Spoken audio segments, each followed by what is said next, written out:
जय हिंद दोस्तों, एक बार फिर से स्वागत है आप सभी दोस्त अपने क्लास की तरफ। और देखते हैं आज हमारे लिए क्या कुछ खास क्वेश्चन होने वाले हैं। तो बिल्कुल मैं आपको बता दूं कि आज की क्लास में आपको करंट अफेयर से संबंधित क्वेश्चन भी मिलेंगे और आपके पेपर में जो पूछे जा सकते हैं वो यहाँ पे पूरे क्वेश्चन आपको मिलेंगे, ठीक है ना। तो बिल्कुल सभी प्रश्नों को आप पूरी ईमानदारी के साथ में करेंगे। और देखो यहाँ पे पहला प्रश्न दिया है कि हाल ही में आरबीआई द्वारा घोषित वर्तमान नीति रेपो दर क्या है।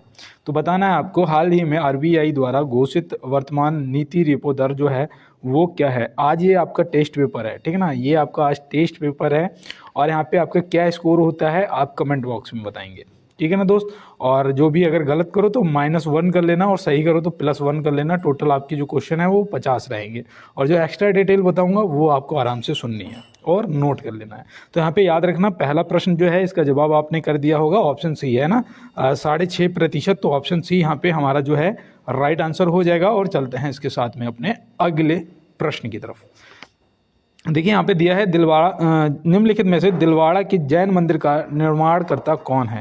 तो यहाँ पे आपको बताना है कि दिलवाड़ा के जैन मंदिर का जो निर्माणकर्ता है वो कौन है। तो आप यहाँ पे क्या बताएंगे। तो बिल्कुल मैं यहाँ पे उम्मीद कर रहा था कि आपका जो राइट आंसर आएगा वो आएगा बिमल साहा, ऑप्शन ए है ना, बिमल साहा ऑप्शन ए यहाँ पे आपका बिल्कुल राइट आंसर हो गया है। और कुलशेखर से याद रखना इन्होंने उसका कराया था मीनाक्षी मंदिर का, किसका, मीनाक्षी मंदिर का। तो ये भी आप ध्यान में रखेंगे। और राजराज चोल प्रथम ने करवाया था, ये ज़्यादातर पूछ लिया जाता है, बृहदेश्वर मंदिर है ना, बृहदेश्वर मंदिर। तो ये भी आप ध्यान में रखेंगे, नोट कर लेना। और यहाँ पे अगर सही हो गया हो तो +1 करना। और आज ये बिल्कुल वही फीलिंग आनी चाहिए कि टेस्ट आपका है, आपका पेपर है ना। इसी तरीके से सभी क्वेश्चनों को ईमानदारी के साथ में करना है। और देखो यहाँ दिया है रेलगाड़ी के पहिए बनाने का कारखाना निम्नलिखित में से कहाँ स्थित है। तो भैया इसका जवाब आप फटाफट कमेंट बॉक्स में बताइएगा। आपका ऑप्शन सी बेंगलुरु आया होगा, जो कि यहाँ पे राइट आंसर आपका हो गया बेंगलुरु। तो चलते हैं इसके साथ में अपने अगले प्रश्न की तरफ। देखिए यहाँ दिया है पॉर्कलैंड घास के मैदान कहाँ पाए जाते हैं। पॉर्कलैंड घास के मैदान कहाँ पाए जाते हैं। तो आप इसका सही जवाब क्या करेंगे।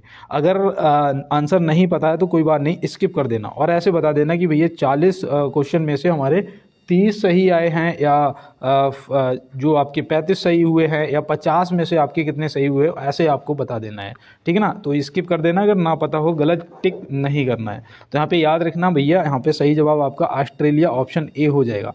पॉर्कलैंड घास के मैदान या फिर आपसे डाउन्स पूछे जाए, डाउन्स घास के मैदान, तो दोनों आप याद रखना भैया, ऑस्ट्रेलिया आपका सही जवाब हो जाएगा।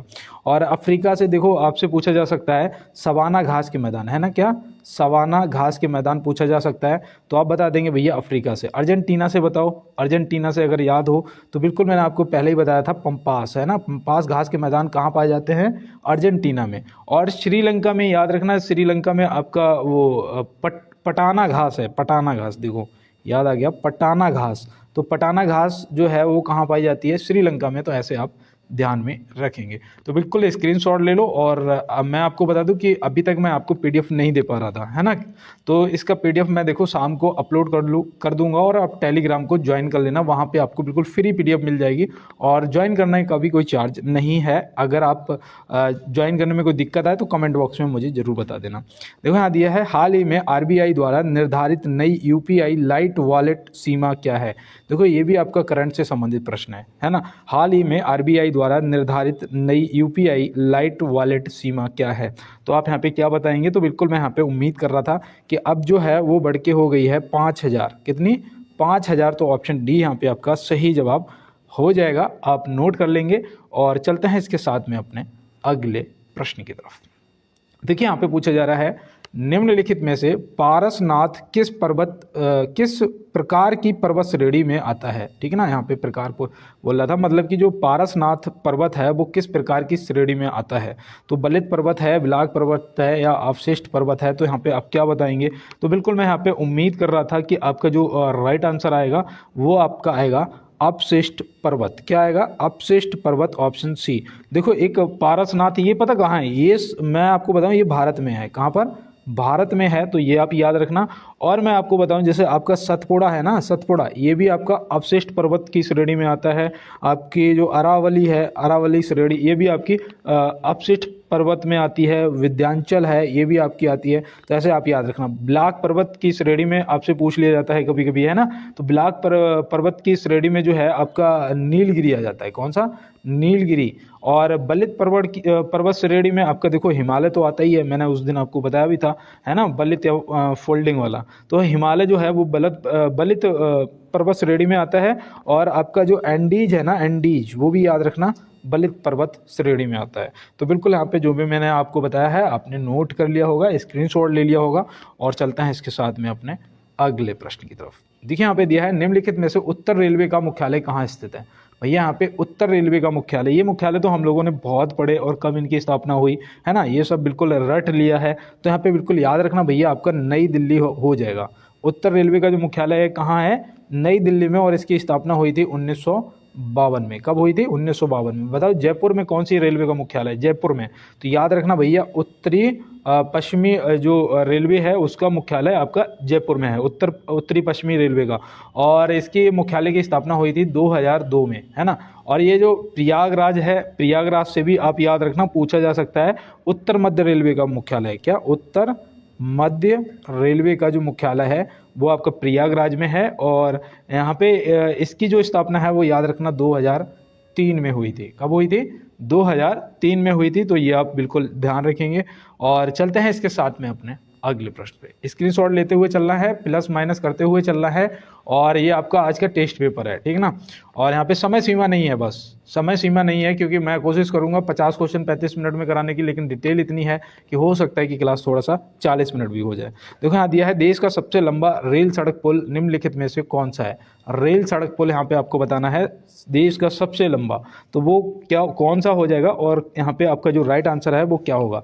कुछ दोस्त मेरे तुरंत पीर पंजाल को टिक करेंगे। दोस्त थोड़ा सा पढ़ के करना है। ये सुरंग है सबसे लंबी। यहाँ पे रेल सड़क पुल पूछा है तो बोगीबिल पुल हो जाएगा। ऑप्शन बी यहाँ पे आपका राइट आंसर। इसकी जो लंबाई है वो याद रखना 4.9 किलोमीटर, है ना, 4.9 किलोमीटर। तो ऐसे आप ध्यान रखेंगे। और ये कौन सी नदी पर है ये भी आपको पता होना चाहिए। याद रखना ब्रह्मपुत्र नदी पर। किस पे? ब्रह्मपुत्र नदी पर। और देखो यहाँ से एक चीज़ याद रखना, ब्रह्मपुत्र की लंबाई भी 2900 किलोमीटर है। कितनी? 2900 किलोमीटर है। तो ये भी आप याद रखना। और इस जो रेल सड़क पुल है इसकी एक खासियत मैं आपको बता दूं, ये असम से अरुणाचल प्रदेश को जोड़ता है, ठीक है ना। असम से अरुणाचल प्रदेश को जोड़ता है। तो ये भी आप ध्यान में रखेंगे। तो इसीलिए हो सकता है ये आपसे रेलवे के पेपर में पूछ भी लिया जाए, तो आप नोट कर लेंगे। और चलते हैं इसके साथ में अपने अगले प्रश्न पे। देखो यहाँ दिया है, भारतीय रेलवे सुरक्षा बल का गठन वर्ष क्या है। भारतीय रेलवे सुरक्षा बल का गठन वर्ष क्या है? देखो यहाँ पे मैंने स्थापना नहीं पूछी है, गठन वर्ष पूछा है कि इसका गठन कब हुआ था। तो याद रखना भैया 29 अगस्त 1957, 29 अगस्त 1957 को आरपीएफ का गठन हुआ था, ठीक है ना। संसद द्वारा ये पास हुआ था, ऐसे समझ लीजिएगा। और देखो जो फिर इसे सशस्त्र बल का दर्जा कब मिला, है ना, सशस्त्र बल का दर्जा कब मिला, ये भी आपसे पूछा जा सकता है। तो आप याद रखना भैया, ये मिला था 20 सितंबर 1985 को। कब मिला था? 20 सितंबर 1985 को। और इसलिए 20 सितंबर को आरपीएफ का स्थापना दिवस मनाया जाता है। कब? 20 सितंबर को। तो ये भी आपको ध्यान में रखना है, नोट कर लेना, देखो इंपॉर्टेंट है आपके लिए। और चलते हैं अपने अगले प्रश्न की तरफ। देखिए यहाँ दिया है, हाल ही में विश्व समुद्री प्रौद्योगिकी सम्मेलन WMTC 2024 कहाँ आयोजित किया गया है। हाल ही में विश्व समुद्री प्रौद्योगिकी सम्मेलन WMTS 2024 कहाँ आयोजित किया गया है। तो यहाँ पे आपका जो राइट आंसर है वो क्या होगा? देखो ये हाल ही में मतलब करंट से संबंधित प्रश्न है यहाँ पे। और आप क्या बताएंगे? तो याद रखना बेटा, ये हुआ था चेन्नई। ऑप्शन डी यहाँ पे आपका राइट आंसर हो जाएगा। क्या हो जाएगा? चेन्नई। ये याद रखना, ये 4 से 6 दिसंबर तक हुआ था, 4 से 6 दिसंबर तक। तो बिल्कुल यहाँ पे देखो मैंने से लिख दिया, 6 नहीं लिखा। तो याद रखना 6 दिसंबर तक हुआ था, ठीक है ना। तो आप नोट कर लेंगे। और चेन्नई में हुआ है। और चलते हैं इसके साथ में अपने अगले प्रश्न की तरफ। देखिए यहाँ पे दिया है, निम्नलिखित में से सूर्य का दीप्तिमान सतह क्या कहलाती है। निम्नलिखित में से सूर्य का दीप्तिमान सत्ता जो है वो क्या कहलाती है? प्रकाश मंडल, कोर या कोरोना, या इनमें से कोई नहीं? तो यहाँ पे मैं उम्मीद कर रहा हूँ कि यहाँ पे तो आपका बिल्कुल सही जवाब आएगा फोटोस्फीयर, है ना। फोटोस्फीयर मतलब प्रकाश मंडल, है ना। तो कुछ दोस्तों को फोटोस्फीयर तो बिल्कुल यहाँ पे इंग्लिश में मैंने नहीं टाइप किया, लेकिन मैं आपको बता देता हूँ आपका प्रकाश मंडल सही जवाब हो जाएगा। देखो कोर जो है ना ये सूर्य के उसे कहते हैं केंद्रीय भाग को, किसको? केंद्रीय भाग को कहते हैं, तो ये भी आप याद रखना। और जो कोरोना है ना ये बृहत्तम परत या फिर आप बोल सकते हैं किरीट को, किसे? किरीट को, इसे कोरोना कहते हैं। तो ऐसे आप ध्यान रखेंगे। तो बिल्कुल यहाँ पे ऑप्शन ए जो है वो हमारा राइट आंसर हो जाएगा। और चलते हैं इसके साथ में अपने अगले प्रश्न की तरफ। देखिए यहाँ दिया है संस्कृति और शिक्षा संबंधित अधिकार संविधान के किस अनुच्छेद में दिए गए हैं? बताइए संस्कृति और शिक्षा संबंधित अधिकार जो है वो संविधान के किस अनुच्छेद में दिए गए हैं? मैं आपको बता दूं इसका जवाब करिएगा। एसएससी जीडी के जो शाम को हम लोग लाइव क्लास कर रहे थे ना, उसमें क्या हुआ ना 10 क्वेश्चनों के बाद मुझे ऐसा लगा कि क्लास चलना बंद हो गई हो, क्योंकि आप लोगों की कमेंट बिल्कुल ही आने बंद हो गए थे और मुझे लग रहा था कि मेरे यहाँ पे ना सर्वर का इशू रहता है। तो भाई माफ़ी चाहते हैं, जब तक वाईफाई की व्यवस्था मतलब कि नहीं हो पाएगी तब तक तो लाइव नहीं हो पाएगा, लेकिन मैं आपको रिकॉर्डेड क्लास दे दूंगा। तो बिल्कुल, और थोड़ा सा आप लोगों का सहयोग चाहिए, तो बिल्कुल थोड़ा सा सहयोग बनाए रखें। और यहाँ पे जो सही जवाब है वो अनुच्छेद 29 और 30 हो जाएगा आपका राइट जवाब, ठीक है ना। संस्कृति और शिक्षा संबंधित जो अधिकार है वो अनुच्छेद के 29 और 30 अनुच्छेद में दिए गए हैं। और 25 से 28 तक याद रखना बेटा धर्म से संबंधित स्वतंत्रताएं हैं, ठीक है ना। तो धर्म से संबंधित मतलब कि धर्म का प्रचार, तो ऐसे आप बता सकते हैं। और देखो अनुच्छेद याद रखना 32 जो है संवैधानिक उपचारों का अधिकार दिया गया है, तो ये भी आपको ध्यान में रखना है। तो बिल्कुल मैं यहाँ पे उम्मीद कर रहा हूँ मैंने जो भी डिटेल आपको बताई आपको समझ आया होगा। और चलते हैं दोस्तों इसके साथ में अपने अगले प्रश्न की तरफ। देखिए यहाँ दिया है निम्नलिखित में से तेलंगाना कब आंध्र प्रदेश से अलग होकर 29वां राज्य बना था? बताइए बेटा। देखो इंपॉर्टेंट प्रश्न है आपके लिए कि निम्नलिखित में से तेलंगाना कब आंध्र प्रदेश से अलग होकर 29वां राज्य बना था? तो आप यहाँ पे क्या बताएंगे अपना राइट आंसर? देखो यहाँ पे मैं आपको बता दूं जो आपका सही जवाब है वो याद रखना 2 जून 2014 है ना। 2 जून 2014, देखो मैं यहाँ पे लिख देता हूँ 2 जून 2014 आपका सही जवाब हो जाएगा। और मैं यहाँ पे बता दूं देखो सन 2000 में याद रखना आपके 3 राज्य बने थे, है ना। ये 26वां बना था छत्तीसगढ़, है ना, ऐसे याद करा था। और 27वां बना था उत्तराखंड, 28वां बना था आपका झारखंड, है ना। तो ये आप 1, 9, 15 ऐसे तीनों 1 नवंबर, 9 नवंबर और 15 नवंबर, तो ऐसे आप याद रखेंगे। 1972 में बताओ कौन सा राज्य बना था? तो 1972 में याद रखना भैया मेघालय बना था। कौन सा? मेघालय। तो मेघालय, तो ये भी आप याद रखें। 1975 में कौन सा बना था? तो याद रखना भैया सिक्किम। कौन सा बना था?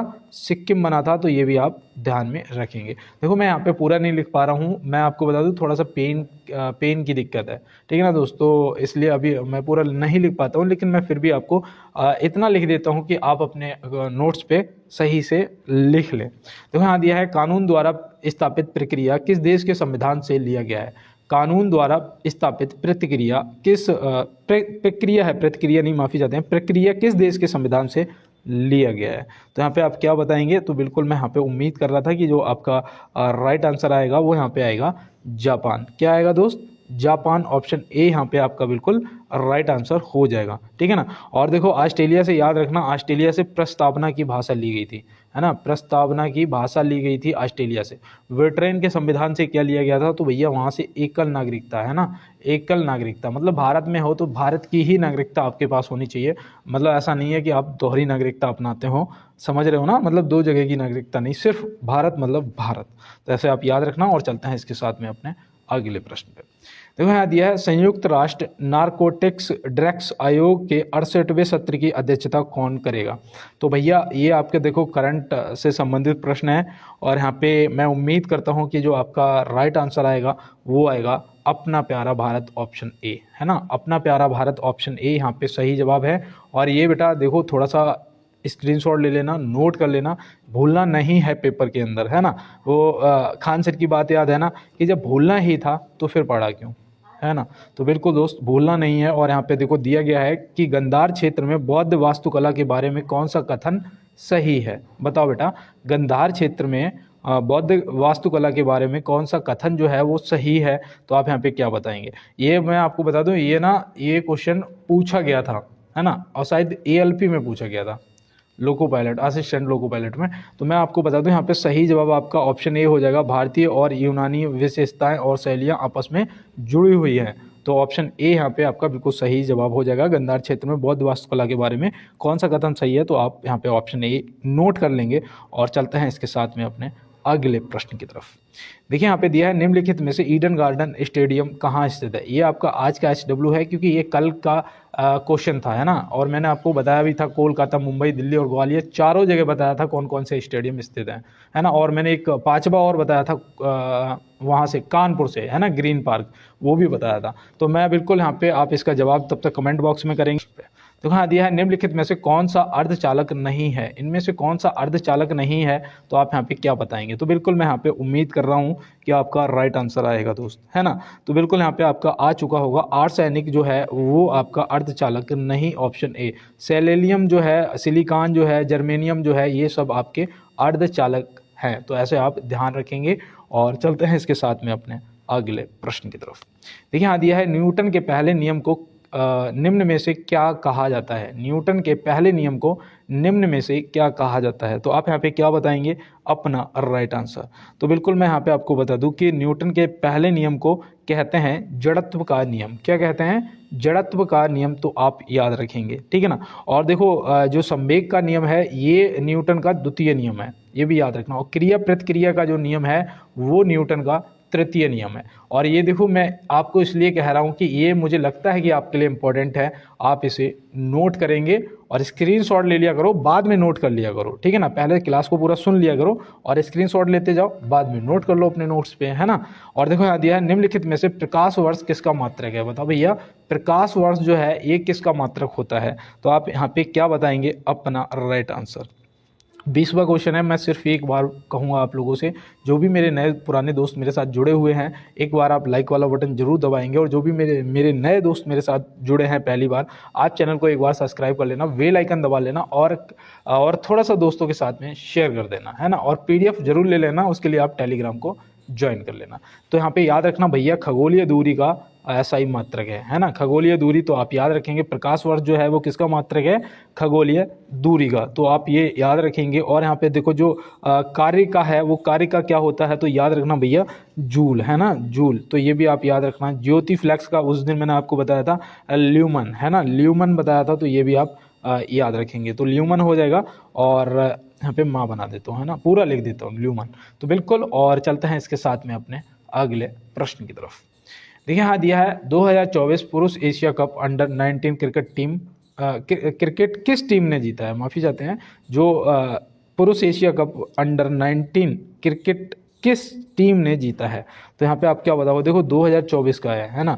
तो आपके लिए ये मुझे लगता है कि इंपॉर्टेंट बनेगा, और इसीलिए मैंने इसे यहाँ पे नोट भी कराया है। तो आप याद रखना ये बांग्लादेश जीता है। ऑप्शन बी यहाँ पे आपका क्या हो जाएगा, राइट आंसर हो जाएगा। ऑप्शन सी बांग्लादेश, ठीक है ना। तो ऑप्शन सी बांग्लादेश यहाँ पे आपका राइट आंसर हो जाएगा। और चलते हैं दोस्त इसके साथ में अपने अगले प्रश्न की तरफ। और देखो यहाँ पे दिया है कि निम्नलिखित में से जेम्स चैडविक ने किसकी खोज की थी। निम्नलिखित में से जेम्स चैडविक ने किसकी खोज की थी। आप ऑप्शन पढ़िए, तब तक मैं एक लाइन कह देता हूँ कि परों को खोल जमाना उड़ान देखता है। परों को खोल जमाना उड़ान देखता है, जमी पे बैठ के क्या आसमान देखता है ना। तो जमी पे बैठ के आसमान देखने से कुछ नहीं होता है दोस्त। सपनों के लिए ना घर से बाहर निकलना पड़ता है। जब घर को सामान की ज़रूरत होती है तो आपको घर से बाहर निकलना पड़ता है।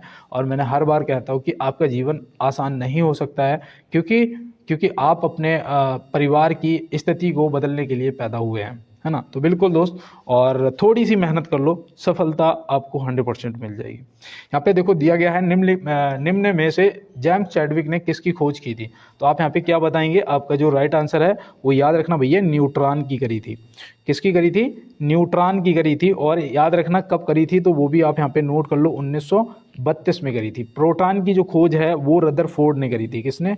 रदरफोर्ड ने करी थी। और यहाँ पे याद रखना जो गैसों के विसरण का नियम है वो किसने प्रतिपादित किया था, तो याद रखना भैया ग्राहम, अलेक्जेंडर ग्राहम, है ना, ऐसे आप याद रखना, ग्राहम ने करी थी। तो बिल्कुल आप ध्यान रखेंगे। और चलते हैं इसके साथ में अपने अगले प्रश्न में। देखिए यहाँ पे दिया है निम्नलिखित में से महाराष्ट्र का सुकरात किसे कहा जाता है। निम्नलिखित में से महाराष्ट्र का सुकरात किसे कहा जाता है। तो देखो यहाँ पे सही जवाब जो है, महाराष्ट्र का सुकरात कहा जाता है महादेव गोविंद रानाडे जी को, है ना। तो बिल्कुल ऑप्शन बी यहाँ पे आपका जो है राइट आंसर हो जाएगा। और प्रार्थना समाज के ये सदस्य भी बने थे, प्रार्थना समाज जो थी उसके सदस्य भी बने थे 1869 में, ये भी आप याद रखना। तो बिल्कुल, और चलते हैं इसके साथ में अपने अगले प्रश्न की तरफ। देखिए यहाँ दिया है अलीगढ़ मुस्लिम विश्वविद्यालय की स्थापना किसने की थी। अलीगढ़ मुस्लिम विश्वविद्यालय की जो स्थापना है वो किसने करी थी। तो आप यहाँ पे क्या बताएंगे। तो बिल्कुल मैं यहाँ पे उम्मीद कर रहा था कि आपका इसका भी जवाब जो है वो ऑप्शन बी सैयद अहमद खान आएगा। सैयद अहमद खान आपका राइट आंसर हो जाएगा। तो ये आप याद रखेंगे। और दूसरा आप यहाँ पे एक चीज़ और याद रखना कि इन्होंने कब 1875 में करी थी, है ना। कब करी थी स्थापना, 1875 में करी थी। तो ये आप याद रखेंगे। और देखो राजा राम मोहन राय जी से एक चीज़ याद रखना, आधुनिक भारत का इन्हें जनक कहा जाता है ना। आधुनिक भारत का जनक किसे, राजा राम मोहन राय जी को कहा जाता है। तो बिल्कुल ये भी आप ध्यान रखेंगे। और चलते हैं इसके साथ में अपने अगले प्रश्न पे। देखिए यहाँ पे दिया है निम्नलिखित में से किस महाद्वीप को मानव घर कहा जाता है। निम्नलिखित में से किस महाद्वीप को मानव घर कहा जाता है। तो यहाँ पे आप क्या बताएंगे। तो ये भी देखो आपके लिए इंपॉर्टेंट है और यहाँ पे आप बिल्कुल इसका सही जवाब करेंगे। तो बिल्कुल मैं यहाँ पे इंतजार कर रहा था और आपका सही जवाब आ गया होगा, ऑप्शन सी एशिया। कौन है, एशिया। मानव का घर किस महाद्वीप को कहा जाता है, एशिया महाद्वीप को कहा जाता है। तो ये आप याद रखेंगे। और अंटार्कटिका जो है वो आप याद रखना, ये विज्ञान के लिए समर्पित महाद्वीप है ना। किसके लिए, विज्ञान के लिए समर्पित महाद्वीप है। तो ये भी आप ध्यान रखेंगे। तो बिल्कुल दोस्त, और चलते हैं इसके साथ में अपने अगले प्रश्न की तरफ। देखिए यहाँ दिया है हाल ही में एशियाई क्रिकेट परिषद का नया अध्यक्ष किसे नियुक्त किया गया है। बताओ भैया, हाल ही में एशियाई क्रिकेट परिषद का नया अध्यक्ष किसे नियुक्त किया गया है। बहुत से दोस्त यहाँ पे क्या करेंगे, ऐसा ही होता है पेपर के अंदर, एकदम से जय साहा जी को टिक कर देंगे, है ना। बीसीसीआई के कौन हुए हैं फिर आपसे पूछा जाएगा तो आप फिर चक्कर में पड़ जाएंगे, है ना। तो यहाँ पे याद रखना भैया, यहाँ पे सही जवाब आपका समी सिल्वा ऑप्शन ए हो जाएगा। ये जय साहा का स्थान लेंगे, ऐसे आप याद रखेंगे, ठीक है ना। तो बिल्कुल ऑप्शन ए आपने टिक किया और आपका सही जवाब हुआ। और ये आपके करंट से संबंधित प्रश्न है, इसलिए और ज़्यादा आपके लिए इंपॉर्टेंट होता है। तो चलते हैं दोस्त इसके साथ में अपने अगले प्रश्न पे। देखिए यहाँ दिया है सबसे अधिक टैगा वन किस क्षेत्र में पाए जाते हैं। टैगा वन यहाँ पे पूछा है। तो टैगा वन भैया जो है वो किस क्षेत्र में पाए जाते हैं। तो आप यहाँ पे क्या बताएंगे। तो बिल्कुल मैं यहाँ पे उम्मीद कर रहा था कि आपका जो राइट आंसर है वो यहाँ पे आएगा साइबेरिया। ऑप्शन सी यहाँ पे आपका क्या आएगा, साइबेरिया जो है आपका सही जवाब हो जाएगा। और दूसरा मैं यहाँ पे बता दूं कि जो टैगा वन है वो 25% मतलब क्षेत्र साइबेरिया में पाया जाता है वनों का। तो ये आप याद रखना, टैगा वन किस क्षेत्र से संबंधित है, साइबेरिया से। और देखो शंकुधारी वन का विस्तार जो है वो सबसे ज़्यादा रूस में है ना, रूस में। तो ऐसे आप याद रखना। और देखो यहाँ पे एक चीज़ याद रखना, आपसे पूछा जा सकता है कि जो सदाबहार वन है वो कहाँ, तो भारत में, है ना। सदाबहार वन जो है वो याद रखना भारत में। तो ये भी आप ध्यान रखेंगे, नोट कर लो, स्क्रीनशॉट ले लो। और चलते हैं इसके साथ में अपने अगले प्रश्न पे। देखिए यहाँ दिया निम्नलिखित में से तमिल का गौरव ग्रंथ जीवक चिंतामणि किससे संबंधित है। तो भैया बताओ यहाँ पे तमिल का गौरव ग्रंथ जीवक चिंतामणि जो है वो किससे संबंधित है, हिंदू, जैन, बौद्ध या इनमें से कोई नहीं। तो मैं यहाँ पे आपको बता दूं कि आपका जो राइट आंसर होगा वो ऑप्शन बी हो जाएगा, जैन, है ना। क्या हो जाएगा, जैन। ऑप्शन बी यहाँ पे आपका राइट आंसर हो जाएगा। और चलते हैं दोस्तों इसके साथ में अपने अगले प्रश्न की तरफ। देखिए यहाँ दिया है चंद्रगुप्त मौर्य ने अपने अंतिम दिन कहाँ गुजारे थे। चंद्रगुप्त मौर्य ने अपने अंतिम दिन कहाँ गुजारे थे। ये प्रश्न ना कई बार और कई एग्जाम में पूछा गया है ना। तो ये आप याद रखना, कॉमन ऐसे क्वेश्चन होते हैं। और यहाँ पे सही जवाब आपका सिरवड़वेल गोला, ऑप्शन सी जो है वो सही जवाब हो जाएगा, है ना। सिरवड़वेल गोला बताओ कौन से स्टेट में स्थित है, बताओ। तो याद रखना भैया कर्नाटक में। कहाँ पर, कर्नाटक में। तो ऐसे आप याद रखना। और देखो एक प्रश्न पूछा जाता है कि किस ग्रंथ में चंद्रगुप्त मौर्य का विशिष्ट रूप से वर्णन हुआ है ना। वो याद रखना, विशाखा दत्त। कौन सी, विशाखा दत्त। तो ऐसे आप याद रखेंगे। और देखो इन्होंने कौन सा धर्म अपनाया था वो भी याद रखना, जैन धर्म अपनाया था।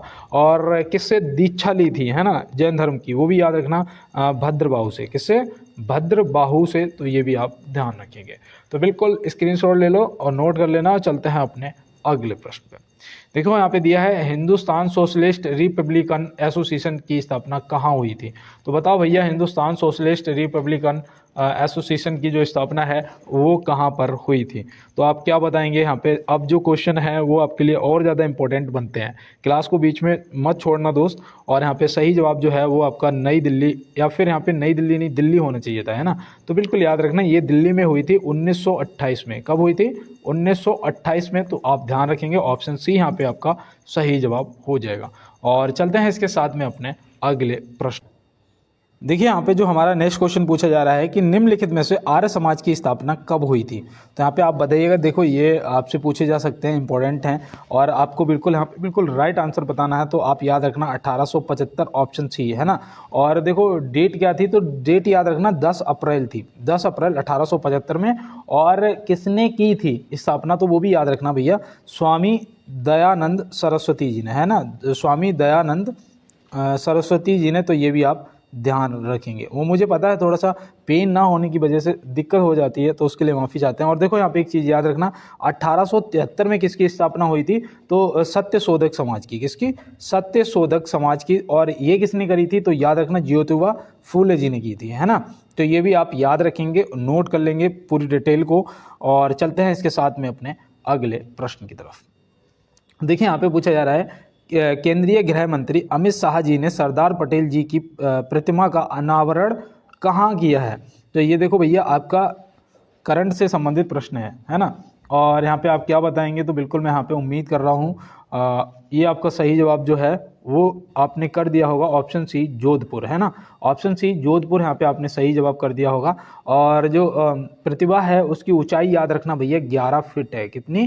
11 फीट ऊंची है। तो ये भी आप ध्यान रखेंगे। तो बिल्कुल दोस्त, और चलते हैं इसके साथ में अपने अगले प्रश्न पे।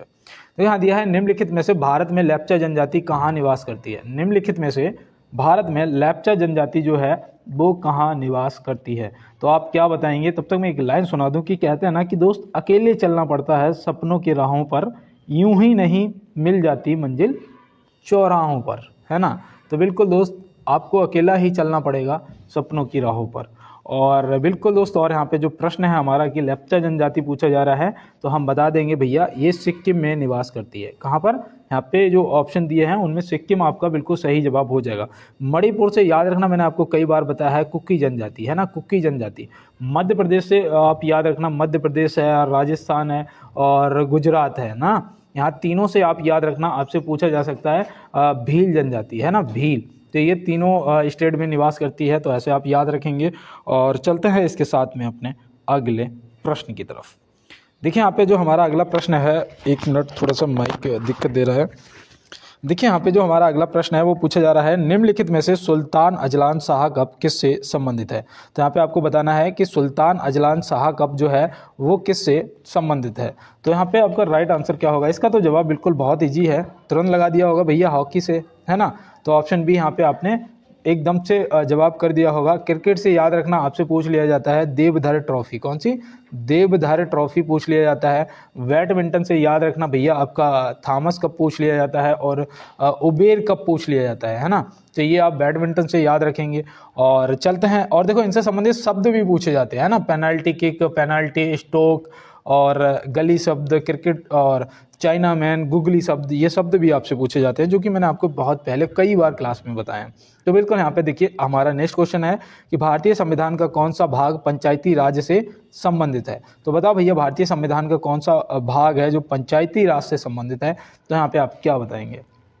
तो बिल्कुल मैं यहाँ पे उम्मीद कर रहा था कि आपका जो भाग 9 है वो हो जाएगा बिल्कुल राइट आंसर। अगर यहाँ पे अनुच्छेद की बात की जाए किस अनुच्छेद में है, तो याद रखना भैया 243। कौन सा? 243 अनुच्छेद भी आपको यहाँ पे ध्यान रखना है। भाग 2 में आपका क्या है, तो भाग 2 में तो भैया नागरिकता दी गई है ना, जो कि आपके आर्टिकल जो अनुच्छेद हैं वो 5 से 11 तक आते हैं, है ना, 5 से 11 तक। और भाग 17 में क्या दिया गया है, तो भाग 17 में याद रखना भैया राजभाषा, क्या राजभाषा दी गई है। ये भी आप याद रखना। अगर आर्टिकल की बात करें तो भैया कौन सा है, 343 है ना, 343 से 51 तक इसका विवरण मिलता है। तो ऐसे आप ध्यान रखेंगे, स्क्रीनशॉट ले लेंगे। और चलते हैं इसके साथ में अपने अगले प्रश्न की तरफ। अब कहना मत इसी। देखिए यहाँ पे जो हमारा अगला क्वेश्चन पूछा जा रहा है कि निम्नलिखित में से सुआ नृत्य किस राज्य से संबंधित है। कौन सा सुआ नृत्य यहाँ पे पूछा गया है, तो आप यहाँ पे क्या बताएंगे। तो देखो भैया, सुआ नृत्य जो है ये छत्तीसगढ़ में किया जाता है। कहाँ पर, छत्तीसगढ़ से संबंधित है। तो ऑप्शन सी यहाँ पे वहाँ की जो क्या कहते हैं आदिवासी लोग होते हैं उनसे संबंधित है। तो छत्तीसगढ़ यहाँ पे आप याद रखना। और देखो यहाँ पे आपसे और भी पूछा जा सकता है, जैसे कि गबरी नाटक। कौन सा, गबरी नाटक, है ना, पहली बार सुना होगा गबरी नाटक। तो गबरी नाटक जो है ये भील समुदाय द्वारा किया जाता है। कौन सी, भील समुदाय द्वारा किया जाता है। तो ये भी आप ध्यान रखेंगे। तो बिल्कुल दोस्त, और चलते हैं इसके साथ में अपने अगले प्रश्न पे। तो यहाँ दिया है हाल ही में अन्न चक्र और स्कैन पोर्टल का अनावरण किसने किया है। भैया देखो, ये भी आपके करंट से संबंधित है। और यहाँ पे हाल ही में अन्न चक्र और स्कैन पोर्टल का जो अनावरण है वो किसने किया है। और देखो रेलवे से भी संबंधित अब क्वेश्चन आपके अभी और आपको मिलेंगे। क्लास को बस पूरा देखना है आपको आज, ठीक है ना दोस्त। और यहाँ पे याद रखना, आपके केंद्रीय मंत्री प्रहलाद जोशी जी आपका सही जवाब हो जाएंगे, है ना। ऑप्शन ए आपके यहाँ पे केंद्रीय मंत्री प्रहलाद जोशी जी जो है वो राइट आंसर हो जाएंगे। और चलते हैं इसके साथ में अपने अगले प्रश्न पे। देखो यहाँ दिया है चूहों के मंदिर के नाम से विख्यात निम्नलिखित में से मंदिर कौन सा है। ये देखो आपके लिए इंपॉर्टेंट है ना। भैया बताओ कि चूहों के मंदिर के नाम से विख्यात निम्नलिखित में से मंदिर कौन सा है। तो यहाँ पे आप क्या बताएंगे अपना राइट आंसर। तो बिल्कुल मैं यहाँ पे उम्मीद कर रहा था कि आपका भी जवाब करड़ी माता मंदिर ऑप्शन ए आया होगा, है ना। करड़ी माता मंदिर जो है ऑप्शन ए यहाँ पे आपका सही जवाब हो जाएगा। और ब्रह्मा जी का इकलौता मंदिर है भारत में, है ना, ये भी ज़्यादातर पूछ लिया जाता है। और इसीलिए मैं ये आपको आज फिर से एक बार बता देता हूँ कि भैया ये पुष्कर में है। कहाँ पर, पुष्कर का मेला भी लगता है, पशुओं के लिए बहुत ज़्यादा मशहूर मेला है ना। तो ये भी आपसे पूछा जाता है। और देखो जगन्नाथ मंदिर आप याद रखना भैया उड़ीसा में है ना। कहाँ पर, उड़ीसा में है। तो ये भी आप ध्यान रखेंगे। तो बिल्कुल, और चलते हैं इसके साथ में अपने अगले प्रश्न की तरफ। देखिए कहते हैं ना कि हालातों से हारने वाले हम नहीं, आज हवा तुम्हारी है कल तूफान हमारा होगा, है ना। आज हवा तुम्हारी है कल तूफान हमारा होगा। तो बिल्कुल घबराना नहीं है, पूरी अच्छे तरीके से मेहनत करनी है और इस बार सफल होना है यार। आपसे पता है, आपसे आपके माता पिता कितनी उम्मीद लगाए बैठे हैं, आपकी मम्मी पापा आपसे कितनी उम्मीद लगाए बैठे हैं। कभी सोचना, अकेले में बैठ के पूछना, तो बताएंगे आपको। और इसीलिए मैं कहता हूँ कि अगर आप थोड़ी सी मेहनत कर लोगे ना तो दोस्त सफलता ज़्यादा दूर नहीं है। और देखो यहाँ दिया है भारत में सर्वप्रथम पत्र मुद्रा का चलन कब हुआ था। तो भैया भारत में सर्वप्रथम पत्र मुद्रा का चलन पूछा गया है। तो आप क्या बताएंगे। थोड़ा सा क्वेश्चन कठिन लगेगा, लेकिन ऑप्शन बी यहाँ पे 1806 जो है आपका सही जवाब हो जाएगा। तो आप ध्यान रखेंगे, नोट कर लेंगे। और चलते हैं अपने अगले प्रश्न की तरफ। देखिए यहाँ दिया है कि निम्नलिखित में से मोहनदास करमचंद गांधी जी का जन्म कब हुआ था। अब बताओ यहाँ पे दोस्त, आपको दोस्त यहाँ पे 2 अक्टूबर तो सभी ऑप्शनों में दिया है ना। लेकिन जिसे अब यहाँ पे राइट पता होगा वही बता पाएगा। और पेपर में भी ऐसा ही हमारे साथ हो जाता है ना। तो यहाँ ऑप्शन बी जो है 2 अक्टूबर 1869 आपका सही जवाब हो जाएगा। कहाँ पर हुआ था भैया, पोरबंदर। पोरबंदर मतलब गुजरात, है ना। तो ये भी आप याद रखना। और नाथूराम गोडसे ने गोली मार के हत्या कर दी थी 30 जनवरी 1948 को, है ना। तो ये भी आप ध्यान रखेंगे। तो बिल्कुल दोस्त, और चलते हैं इसके साथ में अपने अगले प्रश्न की तरफ। देखिए यहाँ दिया है भारतीय परमाणु ऊर्जा विभाग की स्थापना कब हुई थी। बताओ भैया, भारतीय परमाणु ऊर्जा विभाग की जो स्थापना है वो कब हुई थी। तो आप यहाँ पे क्या बताएंगे। तो यहाँ पे बिल्कुल मैं जैसा कि सोच रहा था कि आपका आंसर बिल्कुल सही होगा। इसका भी 3 अगस्त 1954।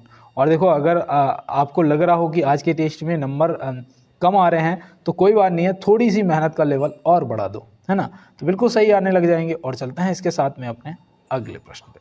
तो यहाँ दिया निम्नलिखित में से फरक्का परियोजना किस नदी पर स्थित है। बताओ भैया, फरक्का परियोजना जो है वो किस नदी पर स्थित है। तो आप यहाँ पे क्या बताएंगे। तो यहाँ पे आप बिल्कुल याद रखना भैया, गंगा नदी ऑप्शन है ना। और अगर यहाँ पे आपको भागीरथी भी मिल जाता ऑप्शन में तो गंगा ना होता तो आप टिक कर देते, आपका जवाब सही हो जाता। लेकिन यहाँ पे अगर गंगा है तो आप याद रखना पश्चिम बंगाल में, है ना। कहाँ पर, पश्चिम बंगाल में ये स्थित है। तो ये भी आप ऐसे याद रखना। और देखो यहाँ पे याद रखना ताप्ती नदी पर आपसे पूछ लिया जाता है उकाई परियोजना। कौन सी, उकाई परियोजना। और ये ताप्ती नदी मतलब गुजरात में स्थित है ना। रिहंद नदी पर तो भैया रिहंदी परियोजना है ना, उत्तर प्रदेश में। तो ये भी आप ध्यान रखेंगे। तो बिल्कुल जो भी मैंने यहाँ पे बताया है आपने नोट कर लिया होगा। और चलते हैं दोस्तों इसके साथ अपने अगले प्रश्न पे। देखिए यहाँ दिया है, भारत का प्रथम एवं सुनियोजित स्वतंत्रता संग्राम किसका मत है? तो बताओ भैया, भारत का प्रथम एवं सुनियोजित स्वतंत्रता संग्राम जो है वो किसका मत है?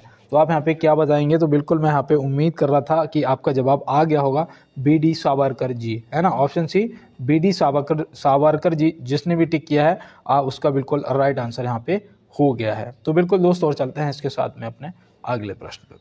तो यहाँ दिया है, निम्नलिखित में से चौहान वंश का संस्थापक कौन था? भैया बताओ, चौहान वंश का संस्थापक कौन था? तो बिल्कुल मैं यहाँ पे उम्मीद कर रहा था कि आपका सही जवाब आ गया होगा, और यहाँ पे राजा वासुदेव जो हैं आपके सही जवाब हो जाएंगे। क्या हो जाएंगे? ऑप्शन सी जो है राजा वासुदेव यहाँ पे आपके सही जवाब हो जाएंगे। और चलते हैं इसके साथ में अपने अगले प्रश्न की तरफ। देखिए यहाँ दिया है, किस पंचवर्षीय योजना में आत्मनिर्भर अर्थव्यवस्था पर विशेष जोर दिया गया? तो बताओ भैया, वो कौन सी पंचवर्षीय योजना थी जिसमें आत्मनिर्भर अर्थव्यवस्था पर विशेष जोर दिया गया? तो यहाँ पे मैं उम्मीद कर रहा था कि आपका राइट आंसर आएगा एकदम से, और आपने ऑप्शन डी को चुना होगा इनमें से कोई नहीं, क्योंकि प्रथम जो थी वो भैया कृषि से संबंधित थी, है ना, वो आपकी कृषि से संबंधित थी। द्वितीय जो थी वो औद्योगिकरण से संबंधित थी, और तृतीय इन दोनों से संबंधित थी, है ना, औद्योगिकरण और कृषि पर विशेष रूप से जोर दिया गया था। तो ऐसे आप ध्यान रखेंगे। और चलते हैं, और यहाँ पे देखिए, यहाँ पे वो भी जो मैं बता दूं आपको कि आत्मनिर्भर अर्थव्यवस्था पर विशेष जोर कौन सी पंचवर्षीय योजना में दिया गया था, है ना। देखो अभी गड़बड़ हो जाता, 7वीं पंचवर्षीय योजना में दिया गया था, है ना। तो ये आप ध्यान रखेंगे, और इसका कार्यकाल शायद 1985 से 90 तक था, है ना, 1985 से 90 तक। तो ऐसे आप ध्यान रखेंगे। तो चलते हैं इसके साथ में अपने अगले प्रश्न पे। यहाँ दिया है, निम्नलिखित में से यूनेस्को में भारत का स्थायी प्रतिनिधि कौन है? तो भैया बताओ, यूनेस्को में भारत का स्थायी प्रतिनिधि कौन है? तो आपका क्या होगा यहाँ पे सही जवाब? तो मैं उम्मीद कर रहा हूँ श्री विशाल वी शर्मा जी को आपने टिक कर दिया होगा, है ना। श्री विशाल वी शर्मा जी को आपने टिक कर दिया होगा। और एस जयशंकर जी, ये हमारे विदेश मंत्री हैं, है ना, ये हमारे विदेश मंत्री हैं, तो ये भी आप ध्यान रखेंगे। और चलते हैं इसके साथ में अपने अगले प्रश्न पे। देखिए यहाँ पे नेक्स्ट क्वेश्चन पूछा जा रहा है, निम्नलिखित में से ऑपरेशन नन्हे फरिश्ते किससे संबंधित है? तो बताओ भैया, नन्हे फरिश्ते जो हैं ये किससे संबंधित है ऑपरेशन?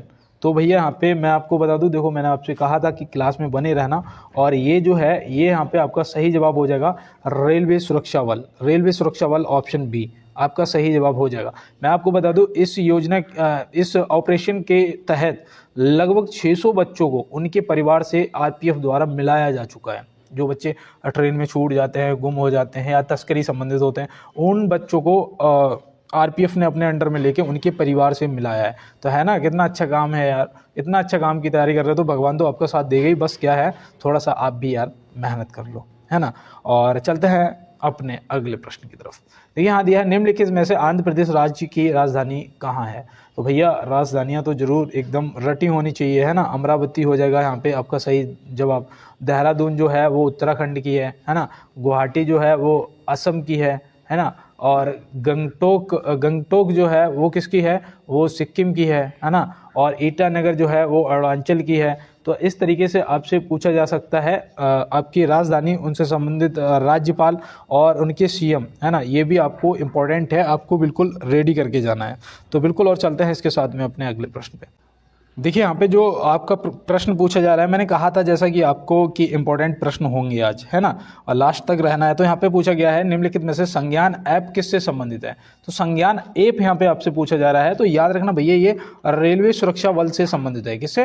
रेलवे सुरक्षा बल। जैसे कि कोई अपराधी वगैरह हो तो उसका पुराना रिकॉर्ड जानने के लिए, है ना, संज्ञान, तो उसका पुराना रिकॉर्ड जानने के लिए ये सब ऐप संबंधित है रेलवे सुरक्षा बल से। तो ऐसे आप याद रखेंगे। और चलते हैं इसके साथ में अपने अगले प्रश्न में। यहाँ दिया है, 69वें फिल्म फेयर पुरस्कार 2024 में सर्वश्रेष्ठ फिल्म का पुरस्कार किसे मिला है? तो भैया कौन सी फिल्म को मिला होगा, सोचो इनमें। तो भाई वाकई में मैं आपको बताऊँ, मेरा भी ना पढ़ाई में इतना ज़्यादा लगाव नहीं था। जब से मैंने ये 12वीं फेल मूवी देखी ना, तब से वाकई में अजीब टाइप का ही हो गया हूँ, है ना। इसके पिक्चर के जो निर्देशक हैं ना, उन्हें वेस्ट ऑफ निर्देशक का भी अवार्ड मिला है ना। तो वो हैं विनोद चोपड़ा, है ना। तो ऐसे आप याद रखना 12वीं फेल के जो निर्देशक हैं। तो बिल्कुल दोस्त, और आज की क्लास कैसी रही आप जरूर एक बार कमेंट बॉक्स में बताना, आपका क्या स्कोर रहा आप जरूर बताइएगा। और मिलते हैं नेक्स्ट क्लास में नेक्स्ट प्रश्नों के साथ में। तब तक के लिए सभी दोस्तों को मेरा जय हिंद, वंदे मातरम, भारत माता की जय।